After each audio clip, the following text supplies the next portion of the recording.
This is Geraldine, and welcome. Today I have a very special treat for you. I wanted to get our incredible yoga instructor for our retreat, Tina Truong, to come in and talk a little bit about what she's going to be doing for us at the retreat.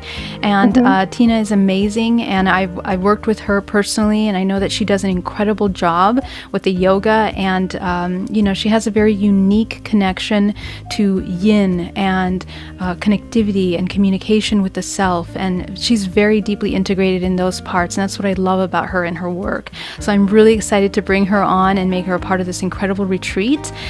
So without further ado, I'm going to let Tina introduce herself, and welcome, Tina. Thank you, Geraldine. It's an honor to be a part of this.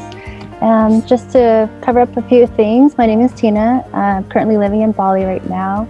I've been practicing yoga for a few years, and my colleague is usually going towards yin yoga because on a daily basis, we're always constantly moving.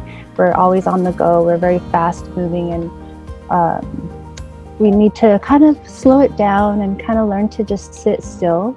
And with yin yoga, it's focusing more on being relaxed. It's focusing on longer holds for the postures, and that way you're actually working into the connective tissues, and it works deeper into our ligaments, joints, and our bones, and this helps us tune in our body more.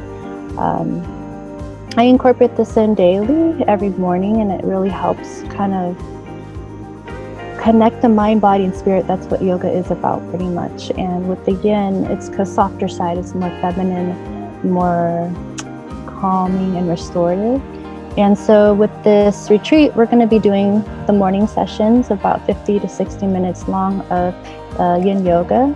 And I'll be covering, probably for the first 3 days, we'll be doing more of the lower half. So we'll be focusing more on hip openers, the lower 3 chakras. And then the following day, the last day for the retreat, we'll be working on our upper chakras.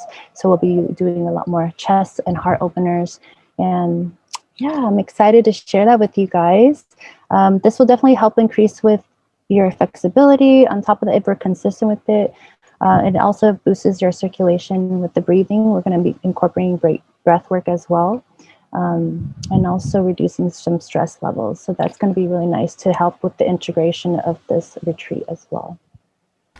That is so amazing, Tina. And that's exactly what we're doing on the other side, which is the meditation and activations that we're doing are set up exactly the same way that you're doing your yogas, which is the first day, more connectivity, working with the lower chakras. That's exactly what we're going to be working on. And it's a great thing to build on, starting the day with this connection to the body, and then kind of taking it into learning what you just did in yoga, what you did by moving your body, what you did by, releasing any kind of stagnation that's in those lower parts of the body. Mm-hmm. And then the next day, when we go into the embodiment and integration, working with the higher levels, because this is the entryway and the gateway to opening our connection to the higher self.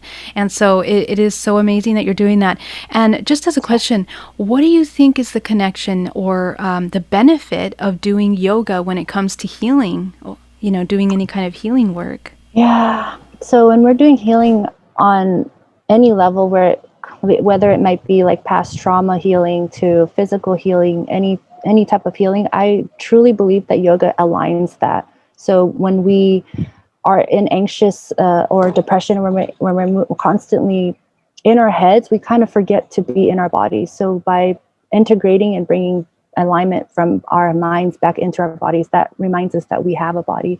And by having that body, we got to pretty much treat it like it's our temple and honor that.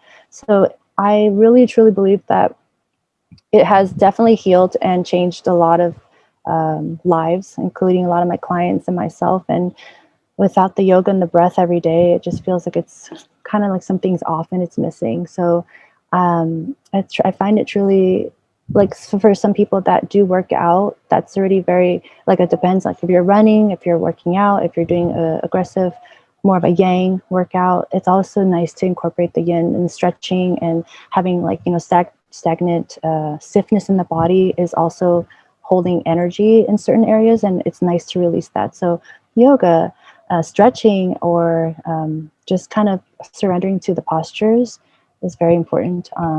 And it's nice to actually be able to feel that blood flow, and then the breath too within that. I love that so much. Can you talk a little bit about the importance of surrender when you're doing yoga? Oh, yes. So, especially with yin, you have to surrender. We have a hard time sitting still. I feel like a lot of us, lately, since the whole lockdown, we've been sitting still. We were forced to sit still. So, now if we dedicate our practice to just surrendering, meaning just sitting with it, breathing into it, and just focusing on whatever makes you uncomfortable and being comfortable with the discomfort can really shift something. So with the surrendering it's going to move some stuff. So with the breath, you can focus on the breath. And while you're in that posture that is very uncomfortable, because you might feel a lot of stiffness or tension in your shoulder and your hips. And most of us, we hold a lot of that in our hips. And while we breathe into that area, we remember to just allow ourselves to just melt. And you notice how everything starts to loosen up and we lengthen the muscles and we lengthen that. And then that just means the energy is starting to flow.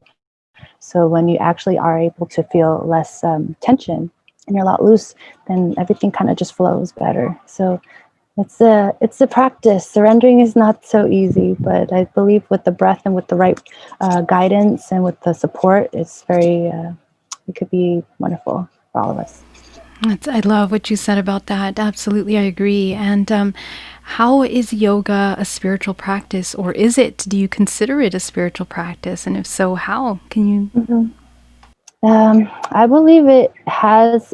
If I, how do I say this? So since being in Bali, I've done the yoga teacher training here. It's yoga has actually brought me closer to spirit.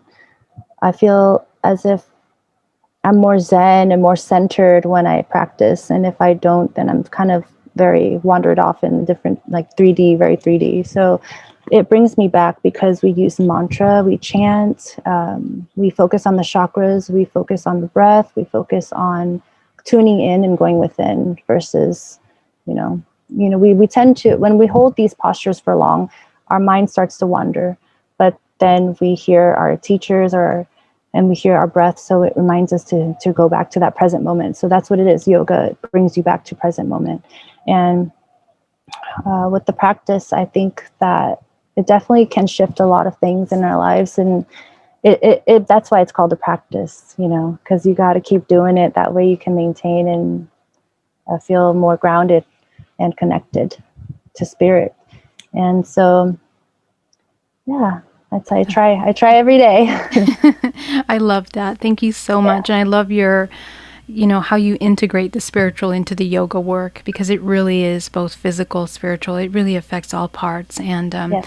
the wisdom that you carry about breathing into the stagnant areas of our body that need to release are also releasing a lot of Yes. trapped emotions and sometimes trauma that we haven't Oh, addressed in our life. I know when I was going through a very difficult emotional time, I used to go to yoga and sometimes I would break out crying because yeah. certain positions, like opening the chest, for example, the heart center, really activate that part of the body and Yeah. release really comes. So that's Yes. why I love incorporating yoga into these retreats because it just gets you moving more than just the body. It's a Yeah. spiritual and emotional thing.